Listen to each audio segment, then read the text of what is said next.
और इस समय हमारे साथ असदुद्दीन ओवैसी मौजूद हैं, ऑल इंडिया मजलिस-ए-इत्तेहाद-उल-मुस्लिमीन के अध्यक्ष। बहुत बहुत शुक्रिया ओवैसी जी हमारे साथ जुड़ने के लिए, समय देने के लिए। एक बार फिर से लॉकडाउन अनाउंस हुआ है, इसको बढ़ा दिया गया है, लेकिन इस बार कुछ शर्तें और ढील दी गई है। इसमें किस तरह से आप देख रहे हैं इसे?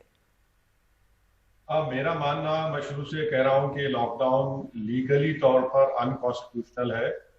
इसलिए अनकॉन्स्टिट्यूशनल है क्योंकि पब्लिक हेल्थ और law and order state government का सब्जेक्ट है और केंद्र सरकार का इसमें कोई रोल नहीं है संविधान के लिहाज से।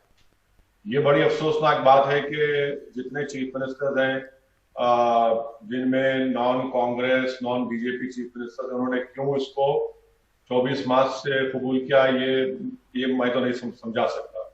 और government of India NDMA act section 6 को लेकर ये लॉकडाउन इंपोज कर रही है जो अनकॉन्स्टिट्यूशनल है। अभी भी वक्त है कि स्टेट गवर्नमेंट्स इसका अपोज करें, क्योंकि दिल्ली की सरकार किसी भी स्टेट में ये नहीं कह सकता कि अब आप रात में 9 बजे से सुबह 5 बजे तक कर्फ्यू रहेगा। ये वो नहीं कह सकते कि जुलाई 8 से आप होटल्स खोलेंगे या रिलीजियस प्लेसेस खोलेंगे। ये कंप्लीटली अनकॉन्स्टिट्यूशनल है और ये हमारे संविधान के खिलाफ है। ओवैसी जी, आप कह रहे हैं कि असंवैधानिक है, लेकिन ये जो कोरोना की महामारी पूरे विश्व में आई, पहली बार ऐसा आपदा हम लोग देख रहे हैं। आपको नहीं लगता कि इससे जो मामले बढ़ते वो कंटेन किए गए, उसको हमने कुछ रोका लॉकडाउन की वजह से?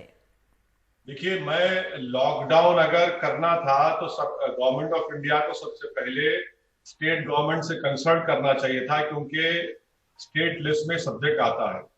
रहा सवाल कि इस वायरस को कंटेन करना या हम इसको रोकना, लॉकडाउन से वायरस रुकता नहीं है, लॉकडाउन से सिर्फ आपको टाइम मिलता है। और ये बड़े अफसोस के साथ ये कहना पड़ेगा कि गवर्नमेंट ऑफ इंडिया, मोदी सरकार ने इस 2 महीने को जाये किया, इसको वेस्ट किया, कोई तैयारी नहीं की। आप देख लीजिए कि अभी भी पूरे दुनिया में सबसे कम टेस्टिंग अगर कहीं पर हो रही है तो भारत में हो रही है। और बीजेपी की तरफ से बार बार ये सोचा दिया जाता है कि भारत का तकाबुल किया जाता है यूएस से। इंडिया में जो मिडाइन एज है वो यूएस से कम है।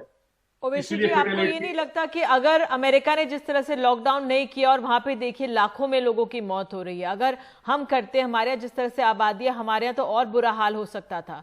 तो ये लॉकडाउन जरूरी था। हालांकि तरीका जल्दबाजी हो सकता है, बिना आप कह सकते हैं कि प्लान करके नहीं किया, लेकिन जरूरी था एक समय लोगों को जागरूक करने के लिए, खुद को तैयार करने के लिए और महफूज रखने के लिए लोगों को ये जरूरी था उस समय। नहीं, अब ये जरूरी था नहीं था, ये लंबी बहस है। मैं जहां तक आपने यूएस की बात की, मैं आपसे ये कह रहा था कि इंडिया में मिडाइन एज 29.8 ईयर्स की है, यूएस में 38 ईयर्स की है। भारत में सिर्फ 5% आबादी 65 साल के ऊपर है, यूएस में 15% उनकी आबादी 65 साल के ऊपर है। तो जाहिर है वहां पर मरने वालों की तादाद बहुत ज्यादा है। सवाल ये पैदा होता है कि आपने लॉकडाउन 70 दिन हो गए हैं, आपने क्या हासिल किया?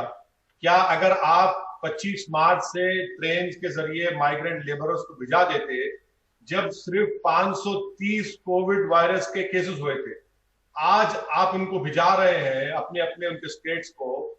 आप देखिए वायरस बढ़ रहा है, पिछले 5 दिन से 6,000 7,000 केसेस हो रहे हैं। अभी आपने कहा कि महाराष्ट्र में 124 लोगों की अमवात हुई है और फिर आप इकोनॉमी खोलने जा रहे हैं।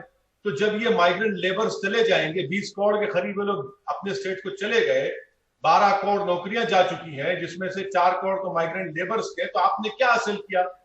आपने क्या हासिल किया? इस सरकार ने क्या हासिल किया? ये सवाल जो हमारे मजदूर हैं, जो हम सबने तस्वीरें देखी और हम सब विचलित हुए, सरकार पर तो सवाल उठता ही है, लेकिन ये तमाम सरकारों, राज्य सरकारों पर भी उठता है। क्योंकि जब रेल सेवा शुरू करने की बात हुई तो ये भी हुआ कि राज्य सरकारें तैयार नहीं थी।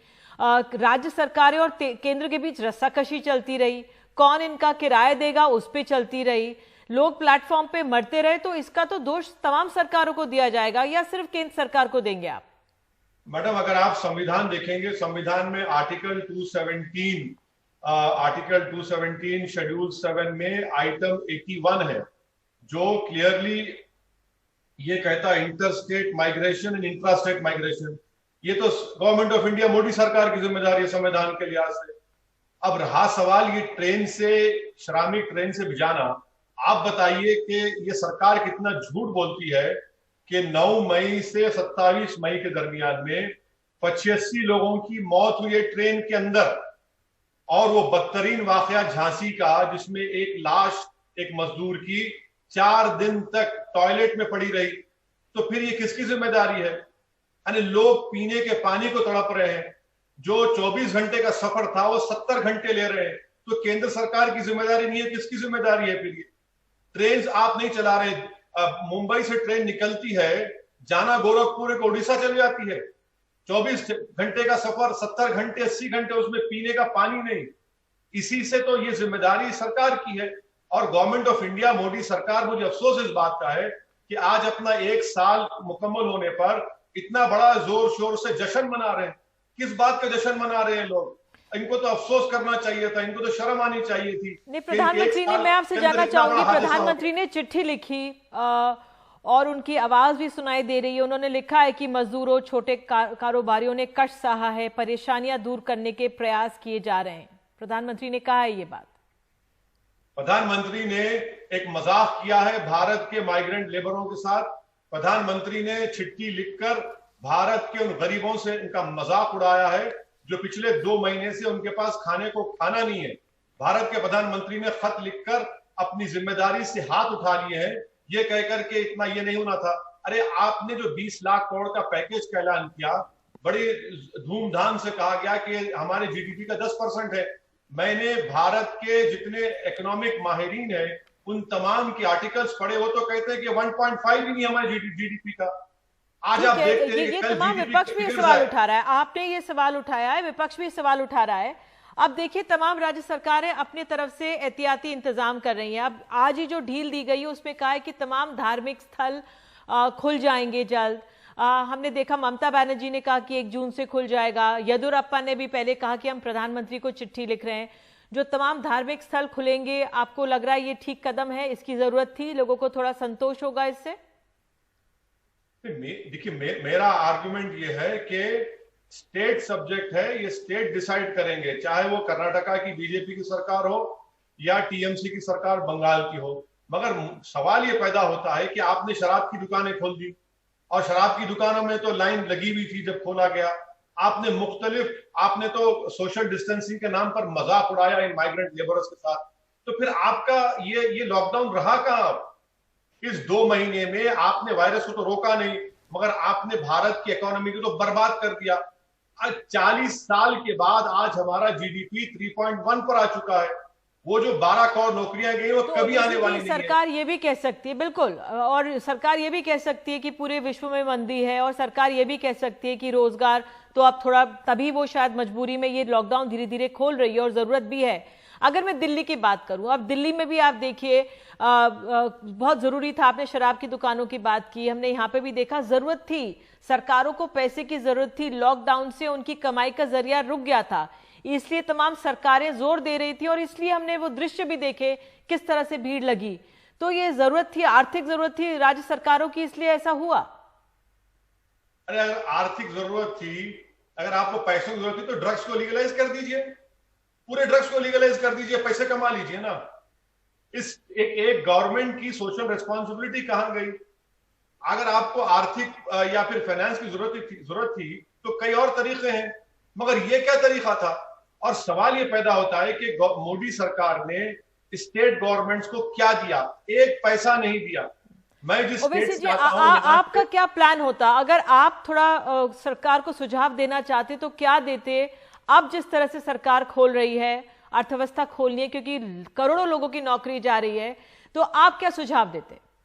मैडम, बात बिल्कुल सही है। अब तो इनके पास कोई चारा ही नहीं है। ये मोदी सरकार का जो अंग्रेजी में कहते हैं ना कि act in haste repent in leisure, अब इनके पास कोई सवाल का जवाब नहीं है, अपने हाथ उठा चुके हैं।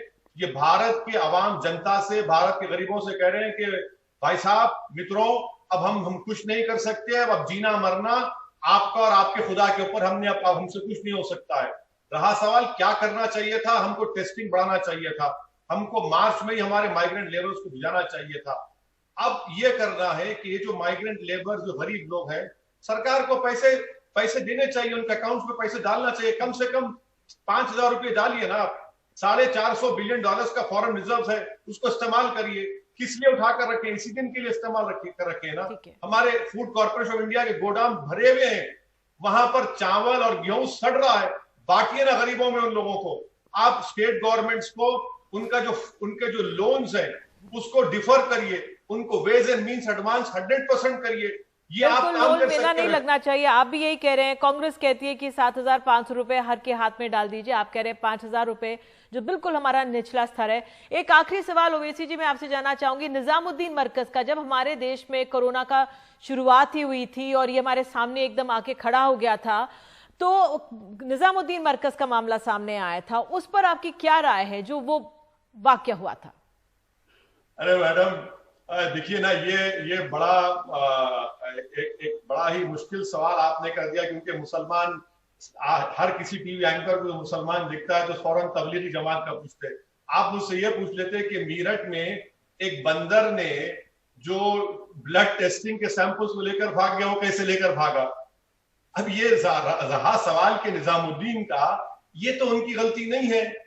दिल्ली की सरकार ने क्या रिलीजियस गैदरिंग को रोक दिया था? वैसे ही वैष्णो देवी में लोग फंस गए थे, यहां पर भी लोग फंस गए थे। अब इसको पूरा एक मजहब से जोड़ देना ये गलत है। अगर ये बात है तो बताइए कि 30 जनवरी को सबसे पहले भारत में कोविड पेशेंट आया था, उसका क्या मजहब था? उसके 3 पेशेंट थे। उसके बाद इटली के टूरिस्ट, उनका क्या रिलीजन था? चाइना में, वुहान में, अमेरिका में बोरिस जॉनसन का क्या रिलीजन था? तो ये तो बीजेपी संघ परिवार की बहुत बड़ी गंदी साजिश थी कि वो अपनी नाकामियों को और अपनी नाअहली को छुपाने के लिए वो तबलीगी जमात और इस्लाम का नाम बदनाम करने की कोशिश की। लेकिन वहां पे गैदरिंग हुई थी और लॉकडाउन के बावजूद और निर्देशों के बावजूद बड़ी संख्या में लोग मौजूद थे। बहरहाल आपने अपनी बात रखी और आपने तमाम सवाल भी उठाए सरकार पर। बहुत बहुत शुक्रिया ओवैसी जी।